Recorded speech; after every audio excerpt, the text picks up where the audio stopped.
حوزہ علمیہ قم کے بہت بڑے عالم تھے، اتنا بڑا عالم تھا کہ وہ حوزہ علمیہ قم کے بہت برگزیدہ اساتذہ میں شمار کیے جاتے ہیں۔ فاطمہ زہرا سلام اللہ علیہ کی عظمت دیکھیں۔ پانچویں امام بیان کرتے ہیں کہ ہم روایت کے جملے ہیں کہ جب مجھے بخار ہوتا تھا، پانچویں امام بیان کرتے ہیں کہ جب میں تب کے عالم میں مبتلا ہوتا تھا تو میں اللہ کی بارگاہ میں یا فاطمہ یا فاطمہ یا فاطمہ کہہ کے شفا مانگتا تھا۔ پانچویں امام کا یہ جملہ ہے روایتوں کہ جب میں بیمار ہوتا تھا تو میں اپنی جد مائدہ کا نام لے کے اللہ، آج شب جمعہ ہے، آج کی شب امام زمانہ سے بھی منسوب ہے، حوزہ علمیہ قم کے استاد اپنی کسی پریشانی میں مبتلا تھے، بہت متقی پرہیزگار تھے۔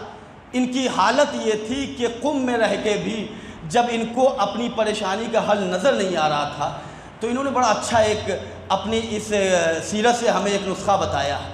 انہوں نے کہا کہ میں نے عہد کیا، میں نے منت مانی کہ میں مشہد خراسان، شاہ خراسان کی بارگاہ میں اپنے 8ویں امام غریب الغرباء معین الضعفاء والفقراء امام علی رضا علیہ السلام اللہم صلی علی محمد وآل محمد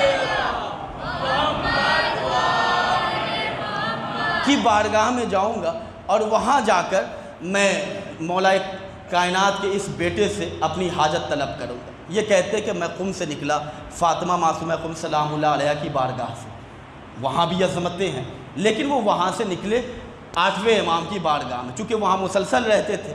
انہوں نے کہا کہ امام کی زیارت بھی ہو جائے گی اور میں اپنی اس پریشانی کا حل بھی حاصل کر لوں گا۔ وہ کہتے ہیں کہ میں قم سے نکلا، مجھے ملاقات ہو گئی آیت اللہ سید حسین طباطبائی رحمۃ اللہ علیہ سے، بہت بڑا نام تشیع کا ہے۔ میں جب ان سے ملاقات کر رہا تھا، میں نے سلام پیش کیا، انہوں نے پوچھا کہاں جا رہے ہو؟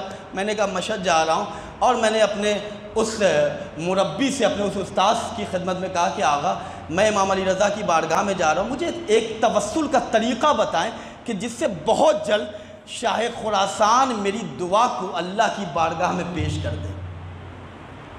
خود امام کی بارگاہ میں دعا قبول ہوتی ہے لیکن کوئی ایک ایسا وسیلہ، کوئی ایک ایسا طریقہ کہ جس سے خود امام علی رضا میری طرف متوجہ ہو جائے۔ دعا کیا کیجئے کہ ہماری زندگی میں ہمارے وقت کا امام ہماری طرف متوجہ ہو جائے، اور امام اس وقت متوجہ ہوتے ہیں کہ جب ہم دنیا سے بے نیاز ہو کر امام کی طرف متوجہ ہوتے ہیں۔ آیت اللہ سید حسین طباطبائی نے کہا کہ اگر تم 8ویں امام کی بارگاہ میں جانا چاہ رہے ہو تو میں تمہیں وہ وسیلہ بتا رہا ہوں کہ جس سے امام رضا بہت خوش ہوتے ہیں۔ امام علی رضا علیہ السلام بہت جلد تمہاری دعائیں سنیں گے اور تمہاری طرف متوجہ ہوں گے۔ اس حوزہ علمیہ قم کے استاد نے کہا وہ کون سا راستہ ہے، وہ کون سا وسیلہ ہے؟ تو سید طباطبائی رحمۃ اللہ علیہ نے کہا کہ جب آپ امام علی رضا کی زری پہ جائیں، ذریعے امام رضا کو پکڑیں، اس وقت آپ ان سے کہیں کہ مولا آپ کو آپ کی جد ماجدہ حضرت صدیقہ فاطمہ کے حق کا واسطہ، صلوات پڑھیں مل کر کے عظمت محمد والے محمد والے مولا آپ کو آپ کی جد ماجدہ کے حق کا واسطہ۔ یہ روایتوں میں معصومین سے یہ کلمہ آیا ہے کہ جب بھی آپ اللہ کی بارگاہ میں دعا کریں تو یہ کہیں کہ یا اللہ تیری ذات پر جو فاطمہ کا حق ہے اس حق کا واسطہ دے کر دعا کر رہا ہوں۔ سید طباطبائی نے جیسے ہی کہا، یہ عالم دین کہتے ہیں میں امام علی رضا کی بارگاہ میں گیا، میں پریشانی میں مبتلا تھا، دل کی کیفیت میں بیان نہیں کر سکتا، دل کی گہرائی سے میں نے مولا رضا کی چوکھٹ پہ اپنے سر کو جھکایا، زری کو ہاتھوں سے پکڑا، اور پکڑنے کے بعد میں نے کہا مولا آپ کو آپ کی جد ماجدہ کے حق کا واسطہ، میں جس مصیبت سے نجات کے لیے آیا ہوں اس مصیبت سے مجھے آزاد کر دیجیے۔ یہ کہتے ہیں کہ میں نے مولا سے دعا طلب کی، دعا کرنے کے بعد دل میں ایک اطمینان پیدا ہوا، اور جب میں قم واپس آیا تو قم آنے کے بعد مجھے اس مشکل سے نجات مل گئی جس کے لیے میں نے اتنا لمبا سفر طے کیا تھا۔ ایک صلوات پڑھے مل جل کے عظمت صدیقہ طاہرہ اللہم صلی علی محمد محمد۔ عزیزان گرامی، اگر ہم آپ آج اپنے وقت کے امام سے توسل کرنا چاہتے ہیں، آیت اللہ سستانی کا جملہ ہے کہ آپ اگر اپنے وقت کے امام کو پکارنا چاہتے ہیں تو کہیں پہ بھی رہیں، کسی مقام پہ رہیں، آپ اپنے وقت کے امام کو دل کی گہرائی سے پکاریں۔ اگر آپ بہت زیادہ امام سے متوجہ ہونا چاہتے ہیں تو کسی تنہائی میں بیٹھ جائیں، کہیں ایسے مقام پہ بیٹھ جائیں، باوضو ہو لیں، اور باوضو ہونے کے بعد یا ابا صالح مہدی کہہ کے امام زمانہ کو پکاریں، اور جب چاہتے ہیں کہ امام آپ کی طرف فوراً متوجہ ہو جائیں تو امام کو ان کی دادی کے حق کا واسطہ دیں، امام کو ان کی دادی کی ٹوٹی ہوئی پسلیوں کا واسطہ دیں۔ امام زمانہ یہ واسطہ کبھی بھی رد نہیں کرتے۔ آپ اور ہم اپنے لیے کسے آئیڈیل بناتے ہیں؟ آپ فاطمہ کو سمجھے کہ فاطمہ ہے کون؟ امام زمانہ کی روایت میں آپ کی خدمت میں پیش کر رہا ہوں۔ امام بیان کرتے ہیں کہ فِابْنَتِ رسول اللہ لی اسوۃ حسنۃ۔ عجیب جملہ ہے۔ آج کائنات کے کسی سے پوچھ لے، حضرت انبیاء کی فہرست میں چلے جائیں، اوصیاء کی فہرست میں چلے جائیں، امامت امام زمانہ علیہ السلام کی ہے۔ شب جمعہ ہے، امام زمانہ کی دادی کی مجلس ہو رہی ہے، امام زمانہ ہماری طرف نگاہ کرم فرمائے، ہم سب کو امام زمانہ اپنے لشکر کے لائق بنا لے۔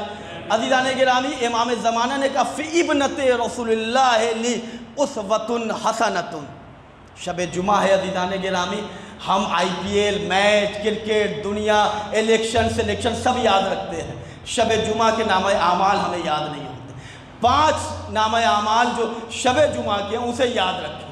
یہ شب مناجات ہے، یہ شب زیارت وارثہ ہے، یہ شب دعا ہے، یہ شب یاد امام زمان ہے۔ اگر ہمیں اپنے آپ کو اس امام سے قریب کرنا ہے تو عزیزان گرامی اس دنیا سے اپنے آپ کو بے نیاز کرنا ہو۔ امام زمانہ کہتا ہے فِابْنَتِ رسول اللہ لی اسوۃ حسنۃ، میرے لیے نمونہ عمل میری دادی فاطمہ زہرا ہے۔ کتنا بڑا جملہ ہے۔ فاطمہ زہرا سلام اللہ علیہ کی شان و شوکت کو آپ پیش نظر رکھیں کہ امام زمانہ کہہ رہے ہیں کہ میں اپنے لیے جسے آئیڈیل بناتا ہوں وہ میری جدہ ماجدہ فاطمہ زہرا ہے۔ عزیزو، امام زمانہ کہ جن کے صدقے میں سورج طلوع ہوتا ہے، چاند نکلتا ہے، رزق ملتا ہے، حیات و موت کا سلسلہ آج چل رہا ہے، وہ امام جسے اپنے لیے آئیڈیل کہتا ہے، شریعت کی زبان میں اسے فاطمہ کہتے ہیں۔ ایک مل جل کے امام زمانہ کے ظہور کے لیے صلوات پڑھ دیں۔ اللہم صلی علی محمد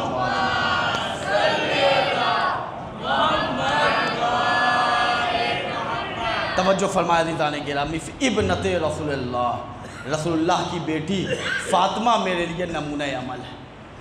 آج ہم اور آپ اگر واقعاً سنجیدہ ہیں، واقعاً ہمیں قبر یاد ہے، واقعاً ہمیں محشر یاد ہے، واقعاً ہمیں پل صراط یاد ہے، اگر ہمیں حساب و کتاب یاد ہے تو ہمیں اس دنیا کے ان شخصیتوں کو یاد رکھنا ہوگا کہ جو ہمارے لیے وسیلہ نجات ہیں۔ دنیا کے سارے کاموں میں ہم اپنے کو اتنا مصروف رکھ رہے ہیں جس کا کوئی ہمارے اوپر انحصار نہیں ہے۔ جناب رسول خدا نے 1 درہم ابوذر کو دیا، 1 درہم سلمان کو دیا، اور دینے کے بعد کہا کہ جائیں آپ خرچ کریں۔ سلمان 10ویں درجے کے ایمان پہ تھے، جناب ابوذر 9ویں درجے کے ایمان پہ تھے، دونوں کو 1 درہم دیا گیا۔ دیکھیں 1 درجے میں کتنی تبدیلی آ گئی۔ جیسے ہی سلمان گئے، رسول اللہ کے بارگاہ سے نکلے، ایک فقیر، ایک سائل، ایک اللہ کا بندہ ملا، اللہ کی راہ میں فاطمہ کی حدیث یاد آ گئی، انفاق فی سبیل اللہ، اللہ کی راہ میں انہوں نے دے دیا۔ اب جناب ابوذر وہ نکلے، انہیں اپنی بیوی کے سارے وہ لسٹ یاد آ گئے، یہ بھی خریدنا ہے، وہ بھی خریدنا ہے، تمام چیزیں خرید کے وہ گھر گئے۔ دوسرے دن کا سورج جب نکلا تو جناب سلمان بھی آئے، جناب ابوذر بھی آئے۔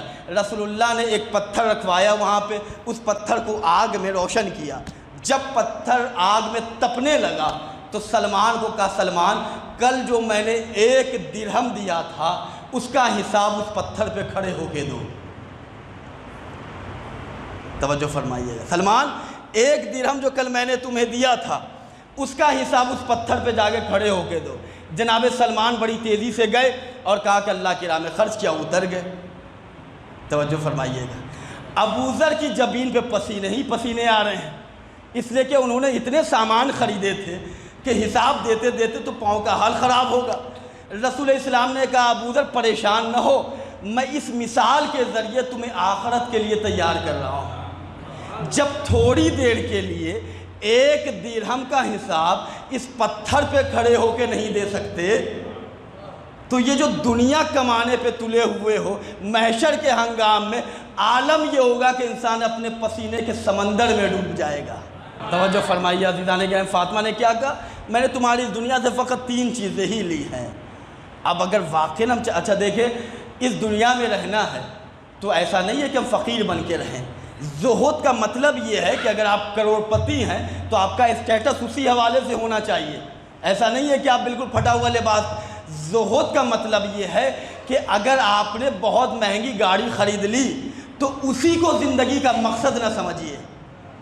توجہ فرمائیے عزیزان گرامی، وہ زندگی کے گزارنے کا ایک راستہ ہے۔ آپ اچھا لباس پہنیں، آپ اچھا کھانا کھا رہے ہیں، کھائیں۔ ایک عورت آئی آ کے کہتی ہے مولا آپ نے جب سے کہا ہے، آپ کو جب سے میرے شوہر نے دیکھا نہ اچھا کھانا کھاتا ہے نہ اچھا لباس پہنتا، کہتا میرا مولا جو کی سوکھی روٹی کھاتا ہے۔ مولا نے کہا بلا کے لانا اسے۔ وہ آیا، مولا نے بہت ڈانٹا اسے، کہا کہ یہ کیا تم نے حال بنا رکھا ہے؟ کہا مولا آپ ہیں، آپ جو کی سوکھی روٹی کھاتے۔ مولا نے کہا اللہ نے جو نعمتیں تمہیں حلال قرار دی ہیں اسے استعمال کرو۔ تم علی نہیں بن سکتے، تم حسن نہیں بن سکتے، تم حسین نہیں بن۔ زہد کا مطلب یہ ہے کہ دنیا کی جو آسائش کی چیزیں ہیں اسے ہم اپنی زندگی کا ٹارگٹ نہ بنا لیں۔ پیسہ بہت ہے تو اگر پیسہ عزائے فاطمیہ میں خرچ ہو جائے تو اللہ کا احسان مانے کہ اس نے قبول کر لیا۔ امام محمد تقی علیہ السلام، اللہم صلی علی محمد وعلی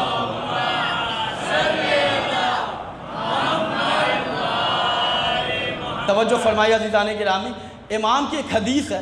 میں نے جب اس حدیث کی تلاوت کی تھی تو مجھے بھی بڑا عجیب، یعنی اس حدیث نے بڑا سہارا دیا۔ امام بیان کرتا ہے، چوتھے امام کی زندگی کا وہ دستور عمل دیکھیے۔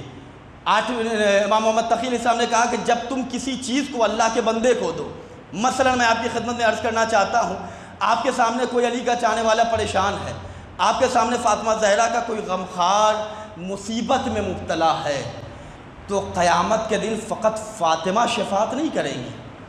اب میں کتاب احمد مستنبط رحمۃ اللہ علیہ کی وہ شورا آفاق کتاب جس کا نام القطرہ ہے وہ پڑھ کے میں ربط مصائب دے دوں گا۔ عزیزان گرامی، قیامت کے دن فقط فاطمہ شفاعت نہیں کریں گی۔ روایت کا مفہوم یہ ہے کہ جو دنیا میں فاطمہ کے نام پر اگر کسی بے لباس کو لباس دے گا، قیامت کے دن اللہ کہے گا تم بھی جسے چاہو جنت میں لے کے جاؤ۔ توجہ آپ کے سبحان اللہ پہ تو مجھے ایسا لگتا ہے کہ آپ نے ابھی تک اپنی عظمت نہیں سمجھی ہے۔ سبحان اللہ اس انداز میں کہیں کہ لگے کہ ہم سبحان اللہ کہہ رہے ہیں۔ ایک مل جل کے صلوات پڑھتے عظمت محمد وعلی محمد، اللہم صلی علی محمد۔ توجہ فرمائیے عزیزان گرامی، فاطمہ کے نام پر فقط لباس نہیں، اگر روایت کو ہم سمجھیں تو روایت کا جملہ، اگر فاطمہ کے نام پہ ان کے چاہنے والے کو کوئی اگر پانی پلا دے کہ میں نے یہ پانی ان کے عزادار کو فاطمہ کی محبت میں پلایا ہے، تو امام معصوم بیان کرتے ہیں قیامت کے دن اللہ اسے بھی یہ حق دے گا کہ تم جسے چاہو داخل جنت کرو۔ عزیزان گرامی، عزائے فاطمیہ کا بہترین استعمال اگر ہم اور آپ آج کرنا چاہتے ہیں، اگر عزائے فاطمیہ کو ہم امام زمانہ کی خدمت میں بطور ہدیہ پیش کرنا چاہتے ہیں، تو بہت اہم پوائنٹ میں آپ کی خدمت میں پیش کر رہا ہوں کہ عزائے فاطمیہ کا بہترین میسج یہ ہے کہ سب سے پہلا کام یہ کریں کہ اگر ہمارے گھر کی مستورات بے ردہ ہیں تو ان کے سر پہ چادر فاطمہ کا صدقہ چادر سایہ فگن کریں۔